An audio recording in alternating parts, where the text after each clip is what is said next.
فتوى يجب على زوجات رجال الأعمال أن Bu fətva o qədər biabırçı fətvadır ki, verilişin aparıcısı utandığından oxuya bilmədi. Xülasə bu fətvada belə gəlir ki, iş yerində və digər hallarda yad kişilərlə həmkar olan qadınlar onlarla məhrəm olmaq üçün öz sinələrindən, üzr istəyirəm, öz sinələrindən demək onlara süd verməlidirlər və bununla da məhrəm olurlar. Və məhrəm də olanda deyir ki, günah eləmirlər, yəni danışanda rahat söhbət eləyə bilərlər, bir-birinin həmkarlıq eləyə bilərlər idarədə və digər yerlərdə. Məhrəm olanda günah eləyə bilməzlər. Baxın, bu qadın utandı fətvanı oxumağa. Deyir, öz sinəsindən gərək süd versin ki, o kişilərlə məhrəm olsun.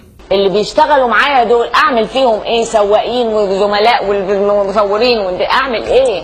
Burada isə deyir ki, qadın deyir ki, axı mən nə eləyim? Bu qədər dostlar var, bu qədər həmkarlar var, iş yoldaşlarım var, maşın sürücüləri var. Yəni mən bunların hamısına necə süd verim? Axı necə eləyim bunların hamısına məhrəm olum?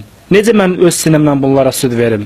Vəhhabi alimi diqqət edin deyir ki, fətva necədirsə sən də ona əməl etməlisən və salam. عملي ايه؟ اعملي لي في الجرنان اعملي لي في الجرنان اعملي لي في الجرنان. Fətva necədirsə sən də ona əməl etməlisən və salam.